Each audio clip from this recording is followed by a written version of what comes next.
Me llamo Miguel Ángel, tengo 40 años, y esta historia comenzó cuando tenía 26. En ese entonces, era un joven que destacaba en mi colonia, siempre bien vestido con camisas impecables y pantalones de vestir. La gente me miraba con admiración, no solo por mi aspecto, sino por mis logros académicos y mi educación. Y es que después de graduarme con honores del bachillerato en el Colegio de Ciencias y Humanidades, tuve la oportunidad de obtener una beca para estudiar en España. No fue una decisión fácil dejar el calor de mi hogar en la colonia Narvarte, donde el aroma de los tacos de suadero y el bullicio de los vendedores ambulantes habían sido la banda sonora de mi juventud. La vida en Madrid fue un desafío constante, el acento español diferente al mexicano, las costumbres distintas y la nostalgia por los sabores de la cocina de mi madre me pesaba en el alma. Sin embargo, me mantuve firme en mi objetivo de obtener mi maestría en economía. Durante esos 5 años, mientras mis compañeros de clase disfrutaban de tapas en bares madrileños, yo alternaba entre estudiar y trabajar medio tiempo en una cafetería. Las noches de desvelo eran frecuentes, con libros de macroeconomía como única compañía, pero aún así, encontraba momentos para disfrutar de la vida estudiantil. Incluso después de alguna noche de fiesta en Malasaña, nunca faltaba a mis clases de la mañana. Al terminar mis estudios, regresé a México con un título bajo el brazo y grandes aspiraciones. El mercado laboral me recibió con los brazos abiertos, mi experiencia internacional y mi dominio del inglés y español me convertían en un candidato atractivo. Pronto conseguí trabajo en una importante empresa de importación y exportación en Polanco, con un sueldo que me permitía vivir cómodamente. Mi madre, orgullosa como ella sola, no paraba de presumir a sus comadres en el mercado de la Merced sobre su hijo el licenciado. Y con el respaldo de mi nuevo trabajo, decidí dar el siguiente paso, el que era comprar mi propia casa. Luego de un par de días de andar buscando encontré un departamento en la Colonia del Valle, moderno pero acogedor, perfecto para empezar una familia. Y hablando de familia, por esos días andaba saliendo con Laura, una chica que conocía desde la preparatoria. Nos queríamos desde entonces, pero yo esperaba el momento adecuado para presentarla formalmente a mis padres. Ya tenía todo lo que se esperaba de un hombre de bien en México, un trabajo estable en una empresa respetable, un departamento propio y un futuro prometedor. Solo me faltaba dar el paso que toda familia mexicana anhela: el matrimonio.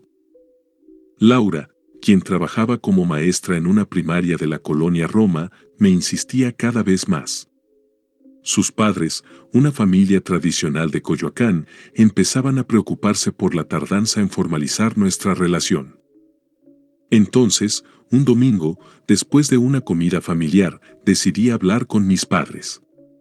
Mi padre, limpiándose el bigote con la servilleta, escuchó con atención mientras le explicaba mis intenciones de casarme con Laura. Su respuesta fue un abrazo fuerte y una palmada en la espalda, pero mi madre, llamada Socorro, se mantuvo extrañamente callada, revolviendo su café con más intensidad de la necesaria.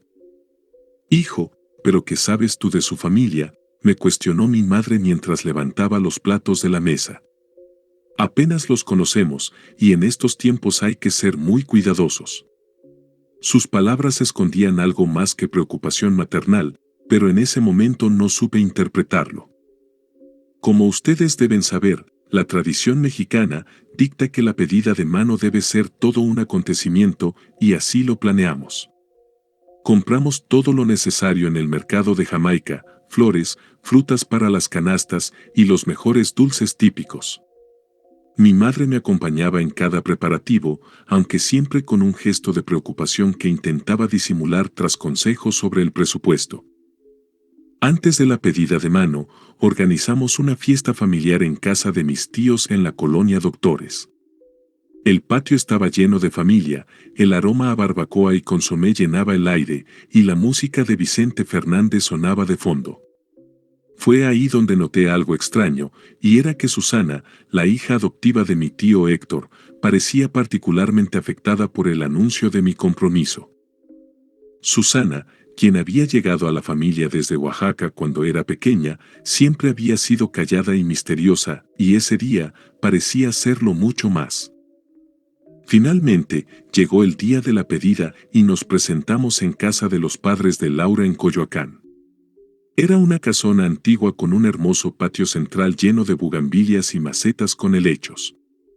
El ambiente estaba cargado de emoción y nerviosismo, y los mariachis que contraté esperaban en la calle, listos para el momento indicado.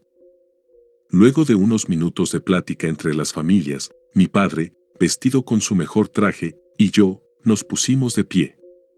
Y con el máximo respeto posible, pedí formalmente la mano de Laura.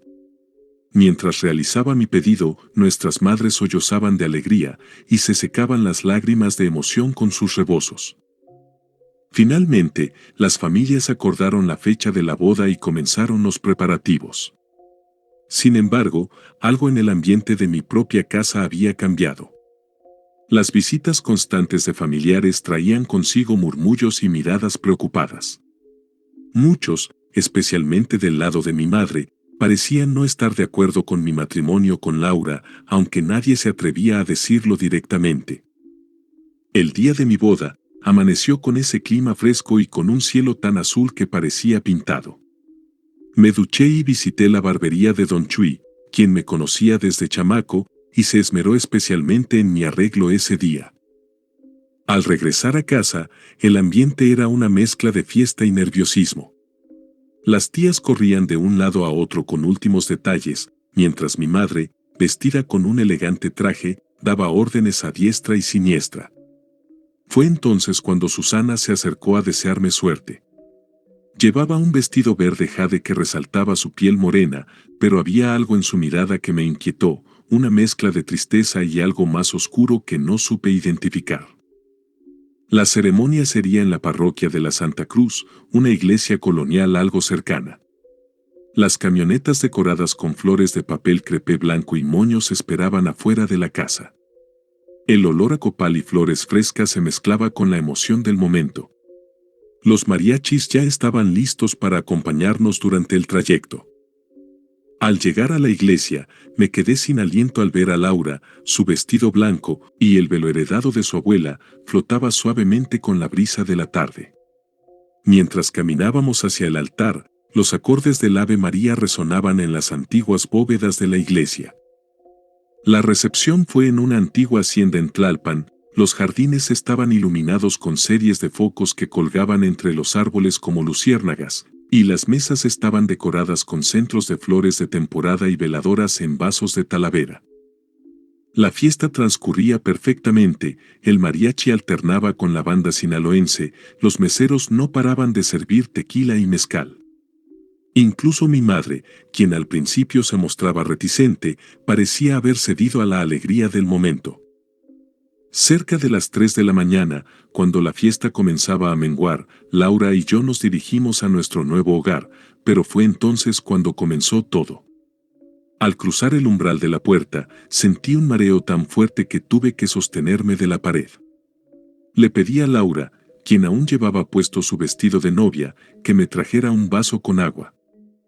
De pronto, un olor nauseabundo, como de animal muerto mezclado con hierbas podridas, comenzó a invadir mis sentidos. Laura no percibía nada extraño, pero para mí era insoportable. Pensé que quizás era el cansancio de la fiesta, el exceso de emociones, o tal vez algo que había comido, y me di una ducha larga esperando que el agua se llevara esa sensación de malestar. Esa noche apenas pude dormir, y es que ese olor persistía, y una sensación de pesadez se había instalado en mi pecho. Laura, preocupada, me abrazaba intentando confortarme, sin saber que su cercanía, inexplicablemente, solo aumentaba mi malestar. La mañana siguiente, mientras Laura preparaba chilaquiles para el desayuno, alguien tocó a la puerta.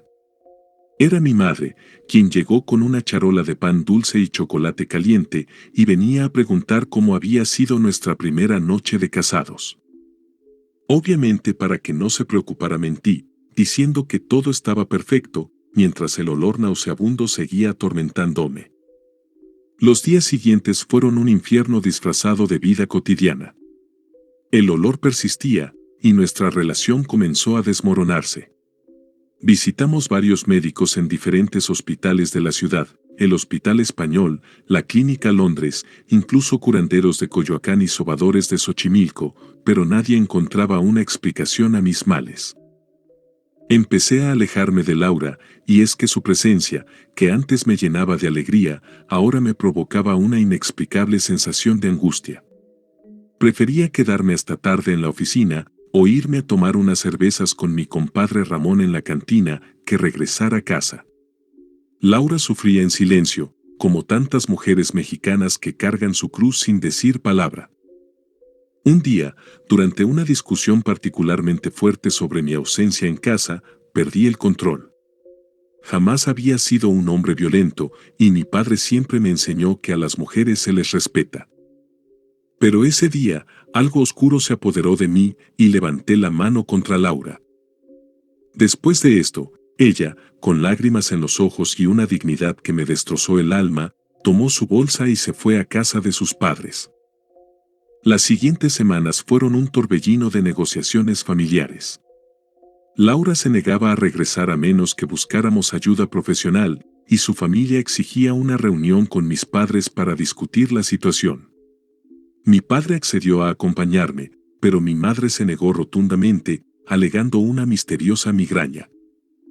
Después de largas pláticas en el comedor de sus padres, con el retrato de la Virgen de Guadalupe como testigo silencioso, Laura y yo decidimos intentarlo una vez más. Las cosas mejoraron temporalmente, y pronto recibimos la noticia más hermosa que unos recién casados pueden recibir. Laura estaba embarazada. La alegría inicial fue inmensa, pero el destino, o algo más siniestro, tenía otros planes. El olor maldito regresó con más fuerza, y con él, las peleas. A los 4 meses de embarazo, en una noche lluviosa de agosto, Laura perdió a nuestro bebé. El doctor nos dijo que estas cosas pasan, que tristemente no éramos los únicos en perder a nuestro primer bebé. E intentó darnos ánimos diciendo que aún éramos jóvenes y que teníamos mucho tiempo para tener un hijo. Podría decirles que ese fue el año más negro de mi vida. Y nuestro amor, que había florecido como flor en primavera, se marchitaba día a día sin que pudiéramos hacer nada para evitarlo. Un día, mientras bebía un mezcal con don Pedro, el dueño de la pulquería Los Reyes, me sugirió que podría ser víctima de brujería. Obviamente al principio me reí, y pensé que en pleno siglo XXI, ¿quién cree en esas cosas? Pero conforme me describía los síntomas típicos de un trabajo, mi risa se fue transformando en preocupación. Todo encajaba como piezas de un rompecabezas maldito. Siguiendo su consejo, visité a doña Remedios, una curandera amiga suya. Su consultorio era un pequeño cuarto lleno de imágenes de santos, veladoras y hierbas aromáticas. El olor a copal y ruda se mezclaba con el aroma de las pociones que preparaba en su cocina. Y después de una limpia con huevo y albahaca, confirmó mis sospechas, alguien me había hecho un trabajo muy fuerte. Tras varios rituales de limpieza y protección, mi estado comenzó a mejorar lentamente.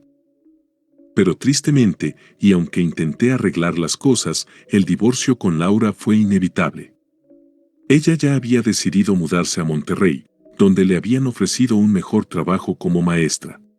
Dijo que no quería nada conmigo, y que simplemente esperaba que algún día yo cambiara. Y así, sin más, simplemente se marchó. Debo aclarar que también perdí todo tipo de comunicación con mis suegros. Mi madre iba a mi departamento cada tarde a ver cómo estaba y me llevaba algo de comida. Días después, y viendo mi mejoría, extrañamente comenzó a insistir en que conociera mejor a Susana. Es una buena muchacha, decía, y como no es tu prima de verdad, no hay pecado de sangre. Entonces, agotado de luchar contra todo y todos, accedí a salir con Susana. El noviazgo fue breve y pronto nos casamos en una ceremonia, en una pequeña iglesia cercana. Pero el matrimonio, lejos de mejorar las cosas, las empeoró. Mi salud se deterioró dramáticamente, el pelo se me caía a mechones, y mi rostro se demacró tanto que parecía una calavera. Pero extrañamente, días después, cuando Susana quedó embarazada, hubo una pequeña mejoría en mi estado. El nacimiento de mi hijo José Ángel fue como un rayo de luz en medio de la oscuridad, mas sin embargo, la paz duró poco. Recuerdo que un día, mi esposa descansaba en el sillón mientras daba pecho a nuestro hijo. Yo aproveché para arreglar nuestra habitación y cambiaba las sábanas de nuestra cama, cuando de pronto encontré algo que me heló la sangre. En el colchón, en un hueco pequeño que había sido realizado de forma específica para eso, encontré un pequeño morral de tela roja. Al abrirlo desató un olor asqueroso y repugnante, pero lo peor no era el olor, sino que dentro había la cabeza de serpiente muerta y seca, con la boca cosida con hilo negro. Entonces, aprovechando que mi esposa dormía, corrí con el hallazgo a ver a doña Remedios. Al ver el contenido del morral, su rostro se transformó. Esto es brujería negra, de la más peligrosa. Déjame ver cómo puedo ayudarte. Por el momento no puedo hacer más por ti, pero te prometo que pronto recibirás mi llamada, me dijo mientras se persignaba 3 veces. Al regresar a casa, encontré a Susana algo asustada revisando el orificio del colchón. Le conté sobre mi descubrimiento, y en ese preciso momento, mi madre, quien había ido de visita, entró a la habitación. Al escuchar mi relato, se desmayó como una hoja seca cayendo de un árbol. Me preocupé mucho por ella, pero luego cuando se recuperó, enfrente de ella le pregunté a Susana si sabía algo de esa bolsita roja. Obviamente ella negó todo y me dijo que debía ser algo de mi antigua esposa. 2 días después, doña Remedios me llamó para decirme que había logrado deshacer parte de la brujería, pero que quedaba un amarre muy fuerte, el que me mantendría alejado de cualquier mujer que realmente amara. No le di mucha importancia a sus palabras, después de todo, ya estaba casado y tenía un hijo. Pero todo cambió días después. Aún recuerdo este evento lleno de dolor y coraje como si fuera ayer. Una tarde, llegó mi madre de visita. Yo estaba muy estresado y mientras descansaba en el sillón fingiendo dormir, escuché una conversación que cambiaría mi vida para siempre. En la penumbra de la cocina, escuché a mi madre susurrando con Susana. ¿Por qué usaste magia tan negra?, le reclamaba mi madre. Con un simple amarre de amor hubiera bastado. Yo no te pedí que mi hijo sufriera, solo que lo separaras y lo hicieras feliz. Sus palabras me cayeron como un rayo, pues comprendí que todo este tiempo, mi propia madre y Susana, habían sido las arquitectas de mi desgracia. Así que entré a la cocina como alma que lleva el diablo, tirando trastes y aventando sillas. Mi madre, entre lágrimas, intentaba calmarme mientras el eco de sus gritos rebotaba en las paredes de azulejo. Estaba muy enfurecido, no sabía qué hacer, tenía deseos de acabar con las dos. Entonces lo único que se me ocurrió fue tomar a mi hijo José Ángel, que dormía en su cuna, y salí de esa casa maldita. Esa misma noche renté un cuarto en una vecindad de la colonia Guerrero. La verdad no les dije nada a nadie de dónde estaba, creía que con el paso del tiempo el coraje se me pasaría, o que mis familiares me buscarían hasta encontrarme. Y según yo, mientras esto sucedía, viviría solo con mi hijo. Pero con el paso de los días, las vecinas, al ver a un hombre solo con un bebé, comenzaron a ayudarme con la crianza. Doña Lupita, una anciana que vendía tamales en la esquina, se convirtió en la abuela que mi hijo necesitaba. Un par de semanas después, cuando mi mente estuvo algo más clara, intenté contactar a Laura. Pero su familia me informó que se había casado nuevamente y que vivía en Barcelona. Ella también había sido víctima de la brujería, y los trabajos que me hicieron la afectaron igualmente, orillándola a buscar una nueva vida lejos de México. Yo quería revelarle esta verdad y ver si podíamos tener una vida juntos. Pero como les conté, ella ya estaba casada. Mi madre, consumida por la culpa y la vergüenza, falleció meses después. En su funeral, mientras el mariachi tocaba las golondrinas, me di cuenta de que su amor no era sano, y por eso quiso controlar hasta con quien yo iba a pasar el resto de mi vida. De Susana nunca más supe nada. Unos dicen que regresó a su pueblo en Oaxaca y que está envejecida por la maldad que hizo. Pero otros cuentan que murió y lo hizo con mucho sufrimiento. La verdad no lo sé, y aunque suene cruel, no me interesa. Hoy, a mis 40 años, vivo con mi hijo José Ángel, somos como el nopal y su tuna, inseparables. Él nunca ha conocido a su madre, y cuando pregunta por ella, siento que se me hace un nudo en la garganta, y le digo que algún día le contaré dónde está ella. Y es que cómo explicarle que su madre y su abuela utilizaron brujería para destruir mi felicidad.